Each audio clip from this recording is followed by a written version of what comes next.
Whoa, I'm shocked. All right. Ugh. My goodness. What a day, what a day. I'm sure everybody's heard of the announcement of Kamala Harris being Joe Biden's VP. Let's see what Tone Talk's got to say. That is very pertinent to Kamala Harris's whole story and backstory. The wonderful Cherie Peoples. I'm going to set up who she is, but before I do, you want to say hello to the audience? Hello guys, how are you? I want to say shout out to Adolph's American Descendant Slavery audience that are out there, all other people that are out there. We're going to have a powerful discussion where we lay out the facts of everything that has gone on in context of Cherie Peoples and also Kamala Harris's truancy laws and their impact on real people's lives. Essentially what we're on right now is YouTube. I expect to have about maybe 3,000 to 4,000 people live, hopefully 50,000 to 100,000 people watch this video. I'm here to give Ms. Peoples a chance to speak her truth into the whole statement of Kamala Harris as the first black woman that's been nominated to the vice presidential candidacy and what happened to her life as a result of the truancy policies that Kamala Harris championed under Republican Governor Schwarzenegger. As I do that, I need you guys to understand that Huffington Post actually covered Ms. Peoples' story some years ago. That story was titled "The Human Cost of Kamala Harris's War on Truancy." I want to read a small section and come right to Ms. Peoples and give her a chance to speak about some of the nuances of this story.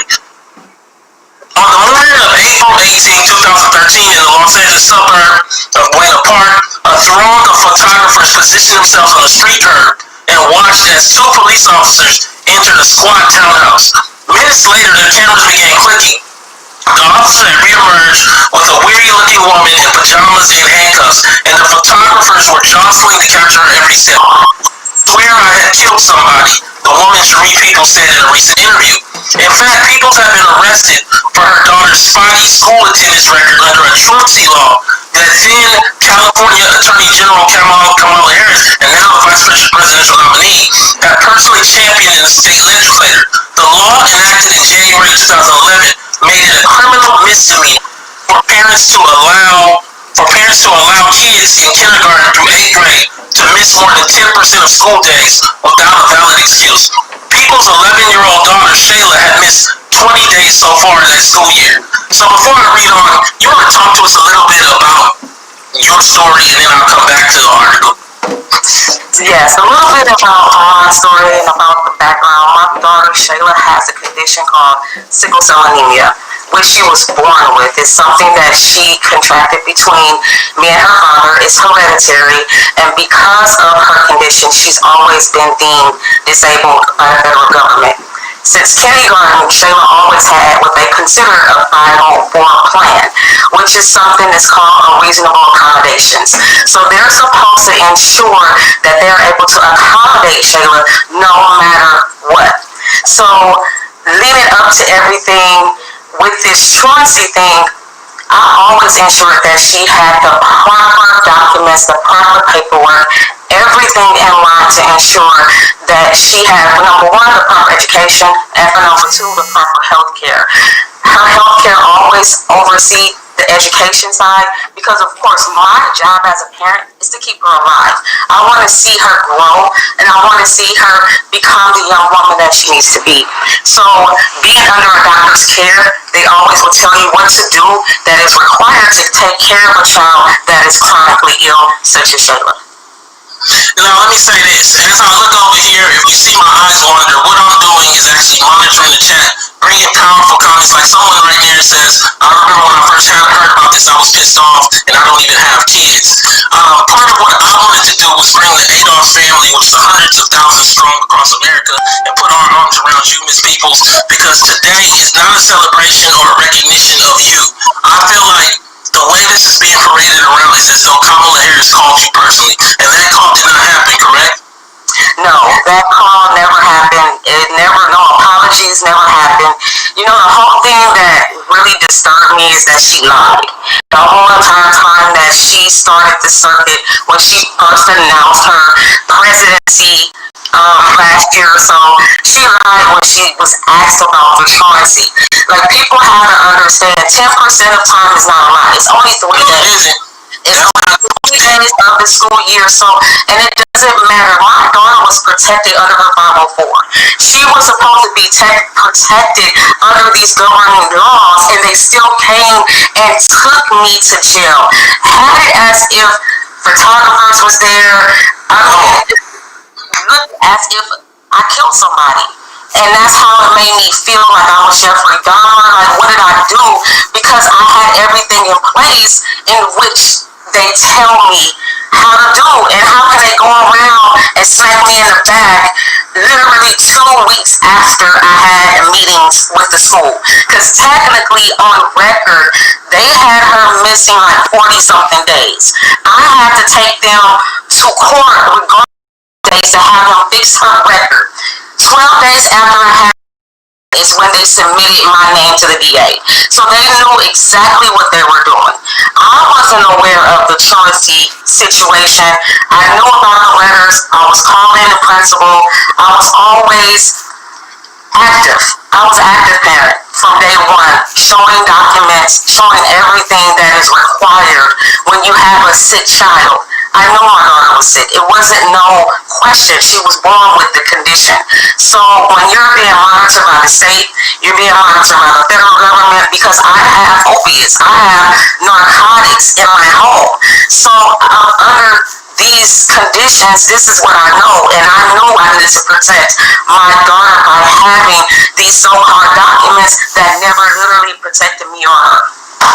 You know, for me, I read your story, and it is a powerful one, and almost, I'll be honest, it brought me to an emotional place, because, I just don't feel like you should have been done like that, especially given the situation. But regardless, I think that one of the things that we have to be careful about is tokenism for the sake of tokenism. Today, Kamala Harris is being paraded around by everyone from AKAs to black female Howard grads to black males in professional spaces in a way deserve. That person that deserves that calls you up and says to you, I apologize. That person that does that puts their arms around you instead of having officers come and pull you out of the bed. I'm a black professional. I practice in California. It's not altogether a great thing for me to be speaking out against Kamala the way I am. But today is that day where you deserve that chance to say your voice. And if I have to risk that potential blowback, that'll be the case, because this is awful. Look at this reality and context of Kamala Harris being Brahmin Indian and Jamaican, raised by a Brahmin Indian mother. And I ask whether we as adults, American descendants of slavery, can really understand what that means and how we're viewed by somebody who comes from that kind of caste system, coming from slavery in America for hundreds of years. I want to read a little more about this article and then come right back to you and get into the details. The law, I'm talking about the truancy law, was the capstone of Harris' year-long campaign to get tough on truancy. The term for when a child consistently misses school without a valid excuse. Harris' involvement began in the mid-2000s when the future senator and 2020 presidential candidate was the San Francisco district attorney. Harris had been disturbed to learn that a disproportionate number of the city's homicides were high school dropouts, and that dropouts are more likely to become perpetrators or victims of crimes. Preventing truancy, she argued, was not just about the noble goal of ensuring every child's education, but a matter of averting future criminals. So it only made sense for the city's top law enforcement officer to get involved. Harris filed charges against a handful of San Francisco parents whose elementary school age children were consistently missing school. And I want to explain to everybody that she did this, I believe, as a pilot program in San Francisco, and then she pushed it to show that, in a very similar sense to me, to Bill Clinton and what Bill Clinton did on Stone Mountain with black folks, with black men and incarceration. She pushed it to show that she would be tough on black women, and black women, brown women in particular, parents, but particularly black women and brown women, and that she didn't have that soft heart. And so what you ended up seeing is that when we talk about the truancy laws, for all those people who are today celebrating her under the guise of black womanness. She championed, she didn't just continue, she championed a law to put black mothers in behind bars for their kids not going to school without understanding their kids going to school. Why? And we have a perfect example here, covered by the Huffington Post, a liberal site that I've written on. So don't come in here with no conservative talk. I've written on the Huffington Post for years. You can go check my work. The Huffington Post covered her story originally. We are here as AOS Democratic voters demanding a black agenda, demanding reparations, so Ms. Peoples doesn't have to suffer the way she had to suffer. And so I come back to this whole thing, and what I want to get into is a few years later, she persuaded the state legislature to adopt harsher penalties for truancy. Under the new law, the parent or a young truant child can face a fine of $2,500 or more, or 1 year in jail. To me, it sounds like rich people can buy themselves out of this. So if you're a rich, They explain something, they can, because in Orange County, if anybody paid attention to the news when they were talking about the truancy thing, they will pay for their kids to miss school days in order for them not to. They will opt out by paying a certain fee or whatever for the amount of days that they're missing. This was only done in the lower poverty area of Orange County. It wasn't necessarily done in the South County and the upper areas where let's say like Mission Viejo. It was really Santa Ana, Anaheim. This is the lower area, poverty area of Orange County. It was a targeted thing, yes, and it hurts parents because guess what? Black parents and particularly single mothers, because it's a lot of us that are caring for our children, and guess where they go? They end up going to the system. So we go to jail, and they go to the system. And guess what happens when you go to jail? And if you're receiving any kind of public benefits, it is affected because you cannot have a criminal record. So it affects the family as a whole, not just that parent that went to jail, because now they have a criminal record. So now it's not the fact on, oh, you just going to court. It's a criminal offense. It's not just a ticket where you go and speed. No, speeding ticket. It's a difference. It's a whole different language. It's a whole different lingo. Created by Kamala. It's a system to take us mothers away from our children. Let me explain it, because my daughter, and it's unfortunate that she's supposed to be protected under her 504 rights. So if you understand what the 504 is and what it's about, literally, if she had that, just imagine a parent that don't. Just imagine your child having asthma and they miss days because you need medication. They can press charges against you and say that you're an unfit parent, and you're still supposed to send your child to school and let them tell you to take them to the doctor. So it's not about what the doctors say. They didn't care. They cared about her behind being in school, and when Kamala enacted this, they got a surplus by sending so many parents. What's the surplus? The surplus is money. They got money for this. This was something that she encouraged. She encouraged them to do this. Because why is it within 2 weeks they submitted my name after I had a 504 plan meeting and an IEP in process? All of this was in process. So let me tell you, my legal rights was violated. My daughter's rights was violated. And due to the fact that attorneys didn't know nothing about truancy, they kept sending me through this circle, and literally it was like my name was black hole. I could not find an attorney. With nobody except my case. And Did the NAACP help you? no. I couldn't get NAACP. All I could get was angels to guide me. You went to the NAACP. I did, and I couldn't get no response. They just basically told me they were going to get back to me. And never got back. And never got back to me. And next thing I know, they actually endorsed Kamala. And that's the whole reason on why.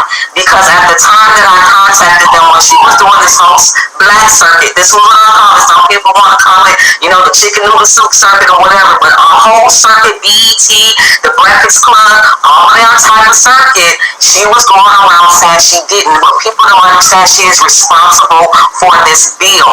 Regardless of the jurisdiction, California is her jurisdiction. If you're the Attorney General of California, Everybody in your jurisdiction is California. There's no in between. So how is she's not responsible if she was the one who pressed it to be a criminal offense? Not the fact that you can just go to SAR and get some programs, but everything that they listed when they did this whole police press release was a lie. They did not give me no big brothers, big sister. They lied on every single thing that they said they owned. I'm gonna get into all of that because I got the board. And so, you know what I'm gonna do? What I'm gonna do is, if I decide to take this out right here, what I'm gonna do is cut in her inauguration speech.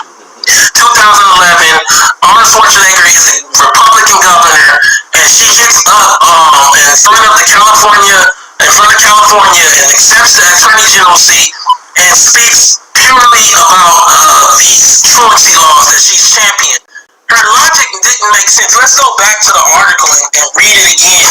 Her logic is basically that Harris has been disturbed to learn that a disproportionate number of the city's homicide victims were high school dropouts.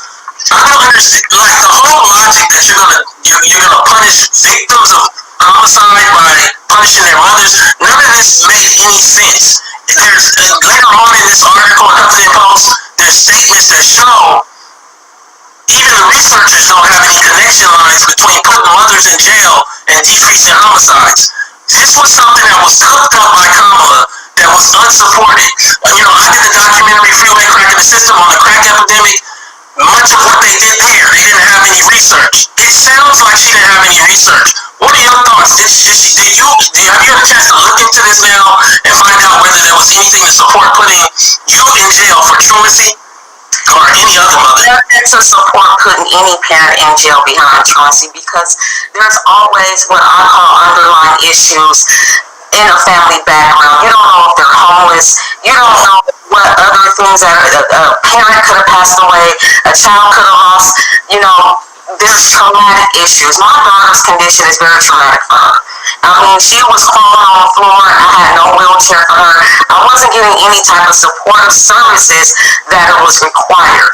So for them to tell me, oh, I want you to bring her to school, and then we will tell you to take her to the hospital when I'm mandated by the state.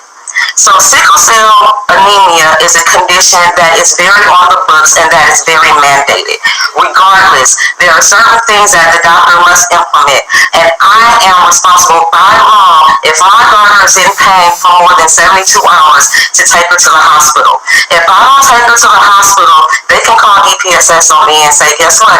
You're not paying attention to her health needs. Her health needs is important, and due to the fact that I'm ignoring her pain, now they can come in and take my daughter from me. If I don't have enough medication on hand, DPSS can come in my house and take her from me. If I have too much medication on hand, that means I'm not giving her her meds. That means, guess what? DPSS, because they're going to do a med count. They can do all of this. All of this is governed. So I'm governed medically, and I'm governed educationally, and I'm governed financially. Because in order to get her insurance, it's governed by how much I make. So I can't exceed a certain amount, because guess what? If my job is not giving me good medical insurance, it's not worth it. Because she spent 200 days in the hospital last year.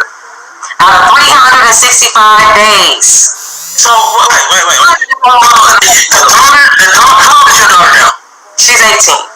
So the daughter that you went to prison or jail behind, last year spent 200 days out of 300 plus.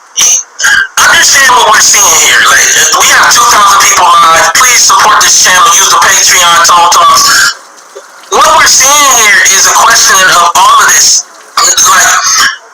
Diddy and Van Jones and several others, Charlamagne put out this letter. We need to get a black woman. What is the point of a black woman if this is a black woman's policy? What is the point of a black woman if she is in ADOS, anchored in ADOS, about ADOS, and gonna hug this woman regardless of the consequence on her career? What is it if a black woman is behind putting this woman behind bars? Let me ask you a question. Are you doing okay? How has this affected you financially, this whole thing, since Because how long ago was this and everything? Well, first of all, during my trial, I was unable to get a job because it was a criminal ongoing trial, and they had it set up as a trial for 2.5 years. So it wasn't like it was in preliminary. So anytime my background got ran, they saw it. So it was immediately, oh no, come to us afterwards. I got And the truancy charge. my truancy charge, yes, was Was a felony or a misdemeanor? it's considered a misdemeanor, but because I guess the way they run your background, anytime you have an open criminal case, they don't want to mess with you. So on top of that, I'll have to protect my name due to her benefits, so I can ensure that she can still receive that part. And I got put out on my own. I ended up getting evicted because of it. So my eviction is still on my record. I still have to clear my record from the arrest. So the arrest record is still there. I'm in the process to try to get it expunged, try to figure all of that out, on top of still trying to maintain the health and safety of my child. I'm thankful I graduated from high school, so that has been a true blessing.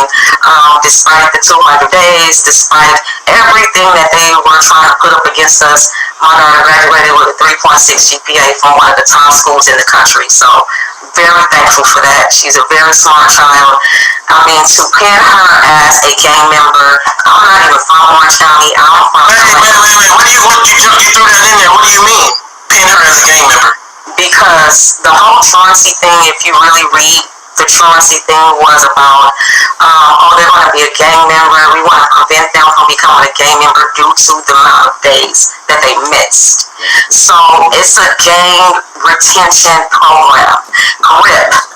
That's the program they were trying to put us in. That they wanted her to have probation officers. They wanted her to go through that system. Why do my daughter need probation officers? That was my question. They wanted me to bring her to a SARD meeting after my arrest, not before. And when I did my research, SARD was supposed to become first. I was supposed to go to the review board first. But they mandated her to come, and I didn't want her to come. She didn't need that stress. And I told them no. And literally that happened after my arrest. So yes, they pinned her as a gang member. She's going to be a robber. She's going to be in prison. And I'm like, how can you say that about a child that is truly sick in the hospital? Like, that doesn't even make sense to me. I couldn't wrap my head around that. Like, and all I kept saying to myself, like, black and white. Her doctors always gave me letters. It wasn't never told to me, oh, you need a doctor's note for every excuse. I had documents up to yin yang. So for whatever day she was absent, I had a doctor's note for her.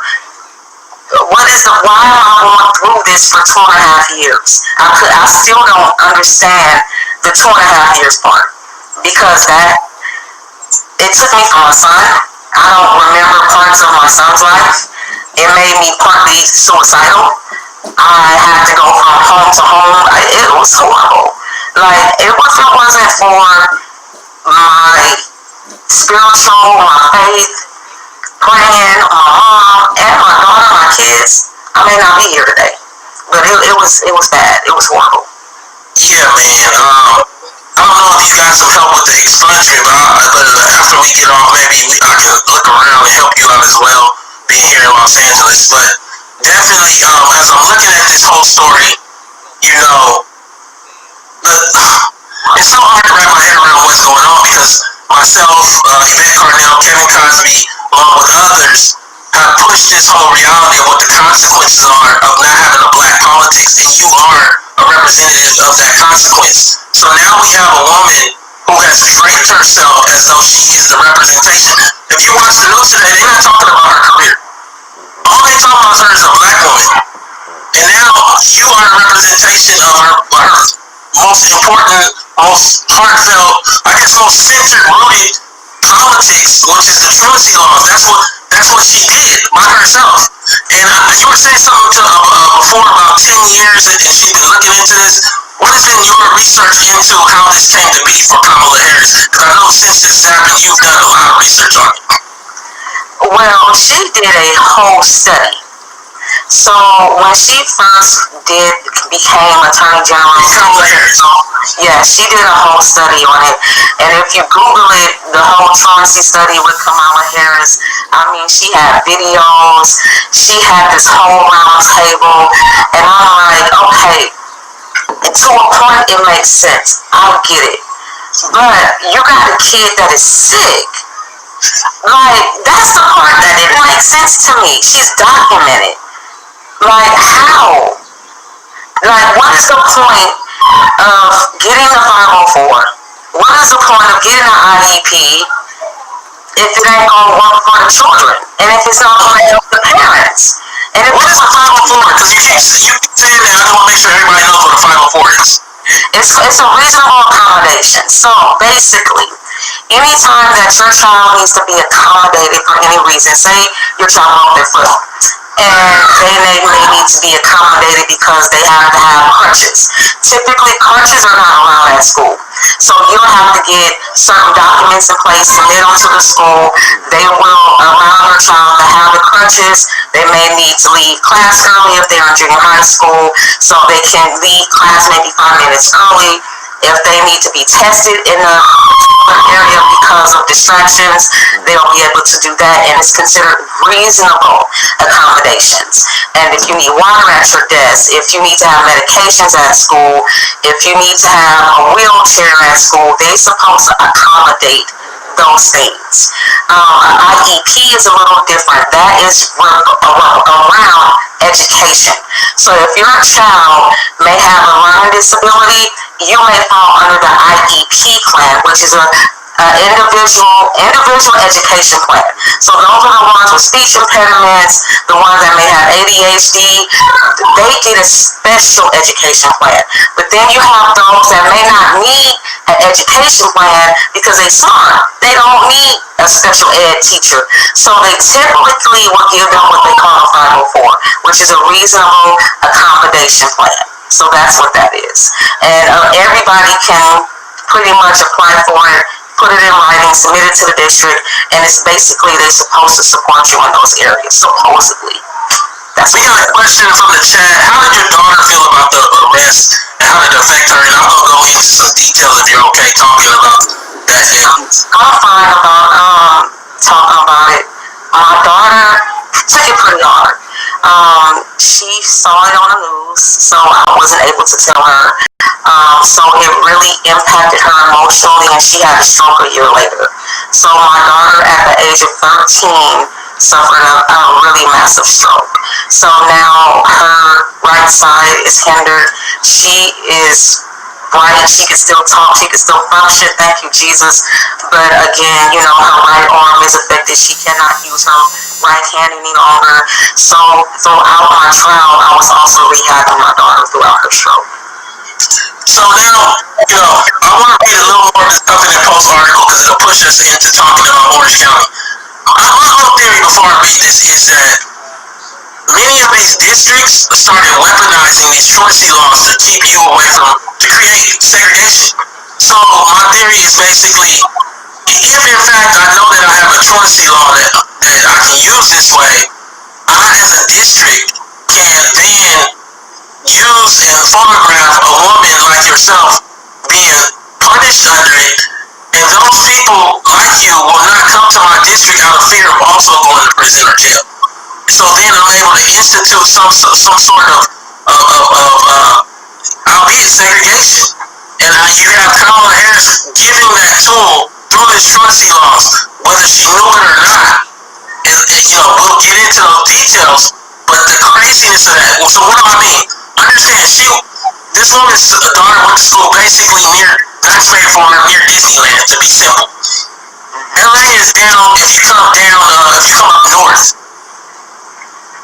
So, if I want you to stay in LA and not come over here, and you read this news story about me sending this woman to jail in her pajamas, what's the likelihood that you come over to my school district?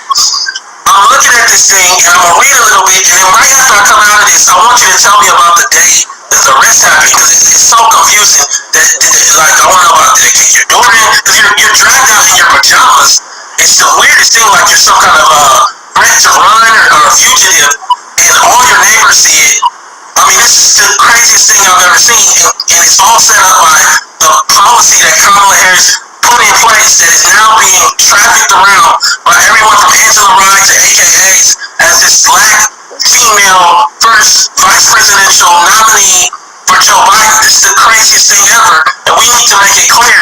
This is a problem. Let me read this. Orange County heeded her call, talking about Kamala Harris, with particular enthusiasm. Again, this is where Sharika's daughter was going to school, Orange County, there's Los Angeles County, then there's Orange County. On the morning Peoples was arrested, police arrested 5 other parents, including several in front of waiting news crews. As part of one assistant district attorney painted as an effort to prevent children from being criminals or joining a gang, as Ms. People said earlier. The district attorney described Peoples' conduct in unsparing terms, telling local news outlets she had ignored the school's numerous requests for meetings and multiple warnings that Shayla was truant.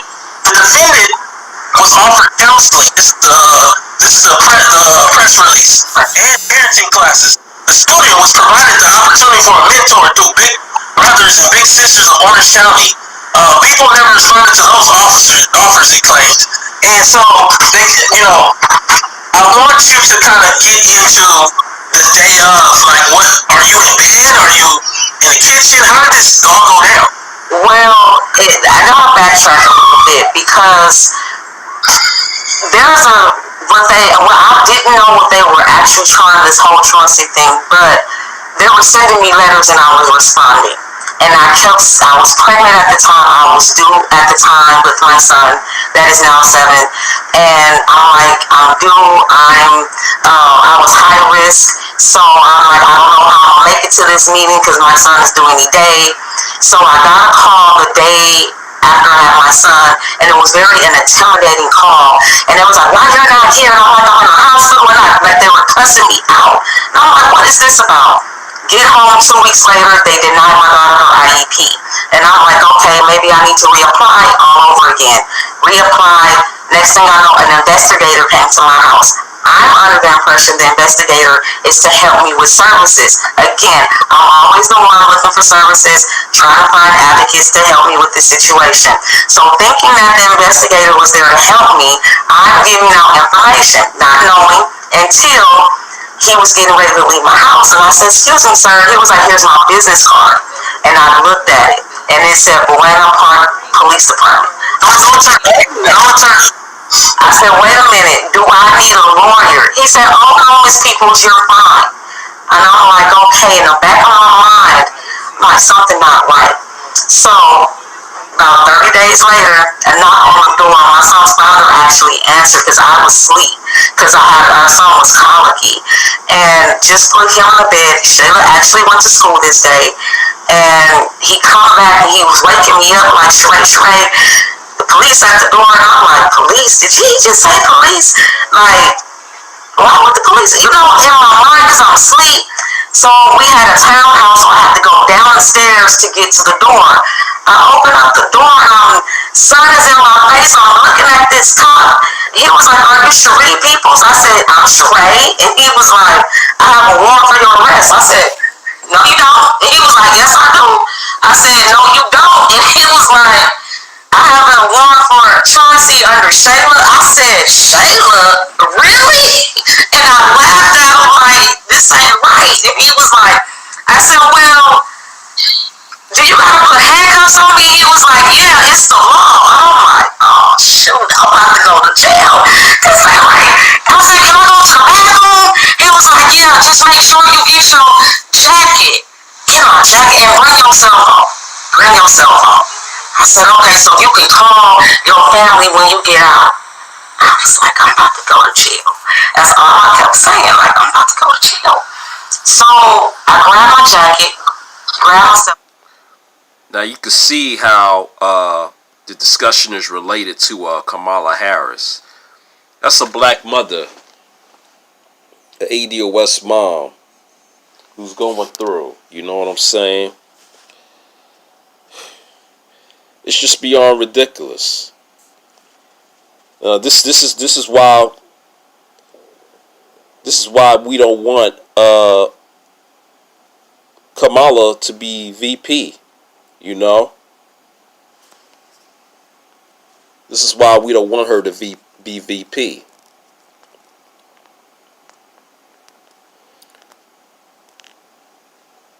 And the only thing that them two are going to accomplish together, if Biden somehow becomes president, is they're going to be tough on crime. More tough on crime than the Republicans. That's the last thing we need. Somebody to be more tough on crime than the Republicans. So, those are my views on Kamala Harris. And as you may see, there's probably going to be a lot of videos on this subject. And rightfully so. You know. So, and the last thing I wanted to show too is all the comments. Twitter is lit right now with all of these comments. As you may see, the EDOS family is not very satisfied with the choice that he's made, even though we're not surprised that he chose Kamala Harris. Tone Talks, Antonio Moore, aka Antonio Moore, called it right on the nose, saying that Kamala was going to be selected as Biden's VP. Yup.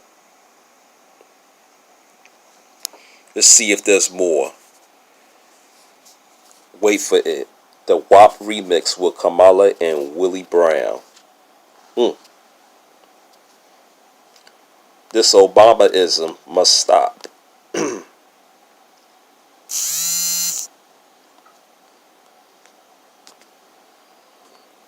Kamala Harris is not our reparations, nor a transformative black agenda. Policies over symbolism. Remember that. Politics is an exchange, not a gift. Something that Yvette constantly says.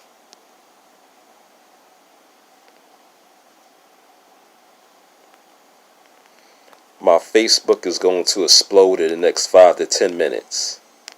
Said that 2 hours ago. That's one of the brothers who's running for city council. I didn't look at which state that he's located at, but yeah.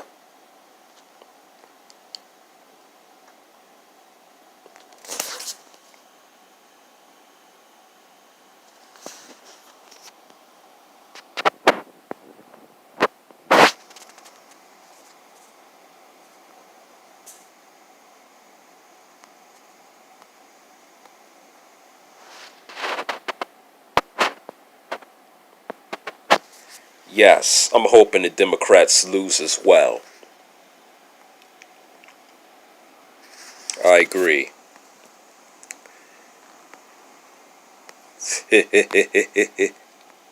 She is an immigrant. Hashtag she is an immigrant. ADOS. Yes. Same. We could pretty much say the same for Obama as well. Exactly. The answer is still no.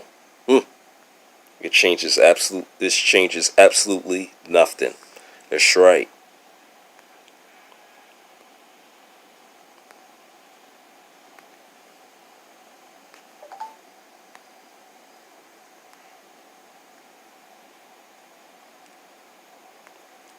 Of course.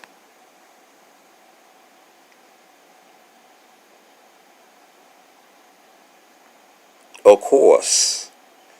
Absolutely. Yup. Absolutely. I love this tweet right here. I think the Democratic Party is underestimating how many black people dislike Kamala Harris. Yes. Perfect.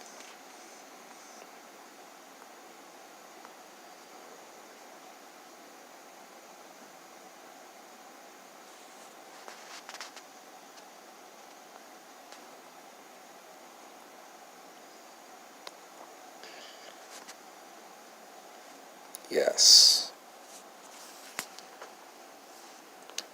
But as you may see by the series of tweets here, not a lot of fanfare for Kamala Harris being Biden's VP. And rightfully so.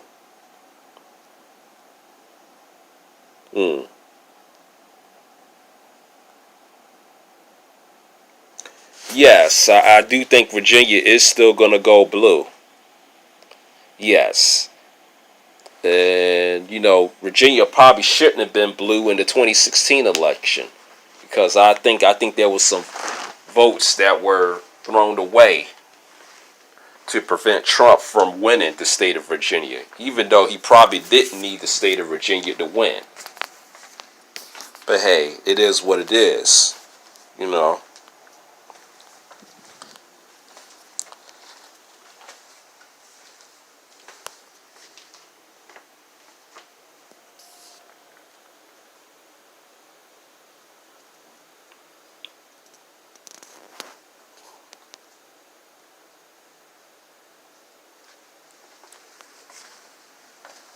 Notice this is a leaning Democratic state.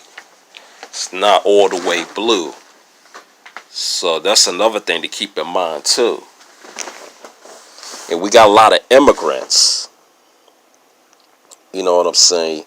We got a lot of immigrants who in Virginia who vote Democratic as well. That's going to be a factor. Now if they stop voting Democrat, then that's going to make it interesting where it will be possible that Trump can win the state of Virginia. So that's also something to look at as well, but that may end up being highly unlikely. So depends on the type of immigrants that are voting too, who are eligible to vote. So yeah.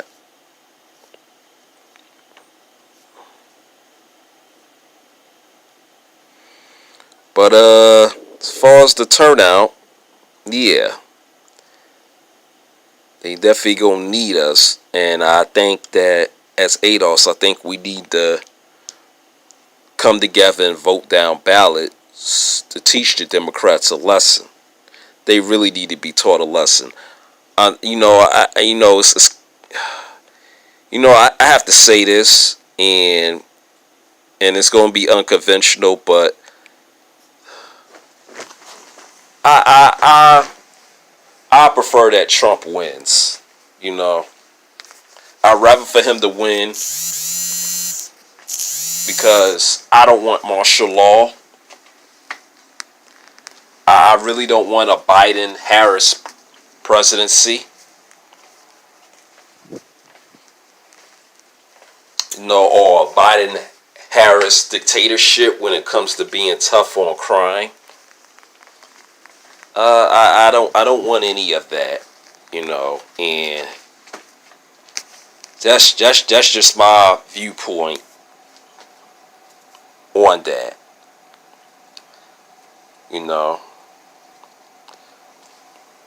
What I want is reparations for ADOS. That's what I want more than anything. And like this sister says, when will our people wake up? This is the same woman who has done things specifically for DACA, the Asian community, and the LGBTQ, but said, I'm not going to do anything just for black people. Remember that. No vote for Biden / Harris. Hashtag no vote for Biden / Harris. And I got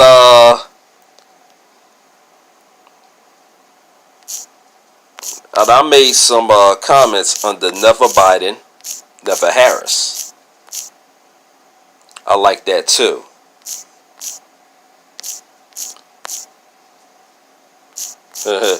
Never Biden, never Trump. I say that one was being started. We'll see how this popping. Never Biden, never Harris. As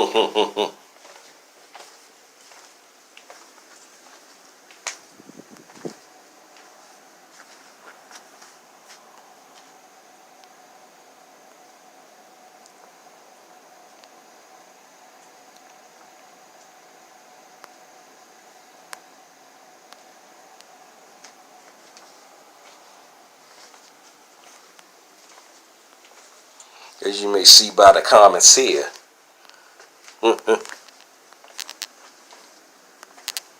Democrats in name only. Yes.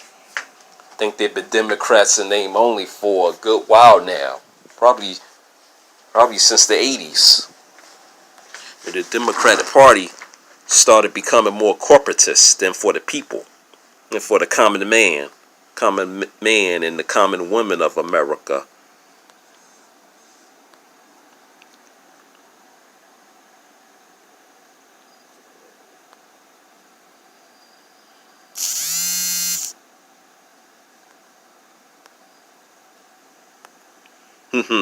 Joe Biden, Kamala Harris, the new Republican presidential ticket. Ooh, Bernie Sanders should be ashamed to endorse this, putting fear over issues. Hashtag Bernie Sanders, hashtag Bernie would have won.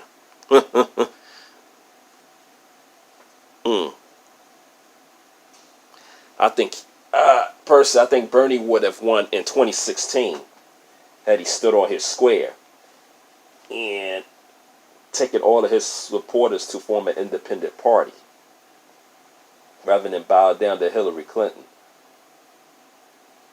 That was his chance and he missed it. So I really didn't think he was going to do well in 2020 anyway to begin with, because he already sold his soul out to the corporatist Democratic Party. So my respect for him has gone way down. Yeah, I don't really care for Bernie Sanders, but he made his decision, and it is what it is. It is what it is.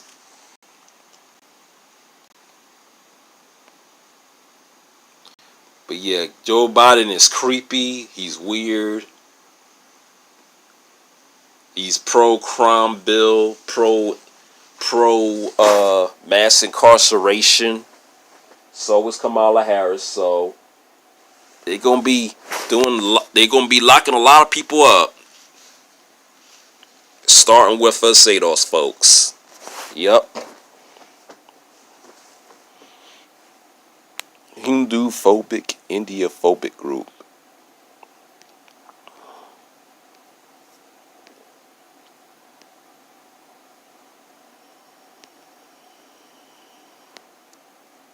People are voting Green Party. Have no problem with that.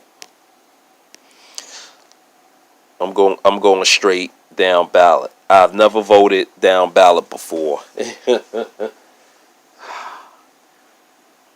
Never voted down ballot before. So this is going to be awesome for me.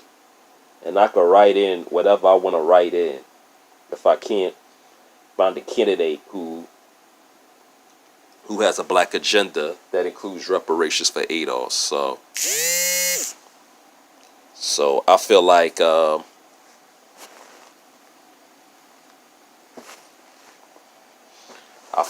ADOS, we're the true progressives. These so-called progressives, they not really progressive when it comes to reparations for ADOS. Nah. See, they're pro reparations for everybody else, but when it comes to ADOS, for some reason every other group is like, not them niggas. Don't give them niggas shit. So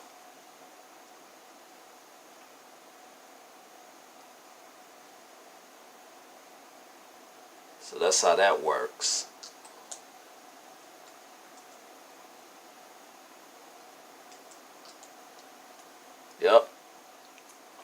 So yep, that's pretty much my video.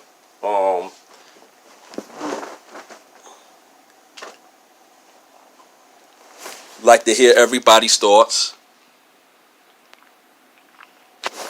Let me know what y'all think. And I hit you up on the next video. Peace and hot grease.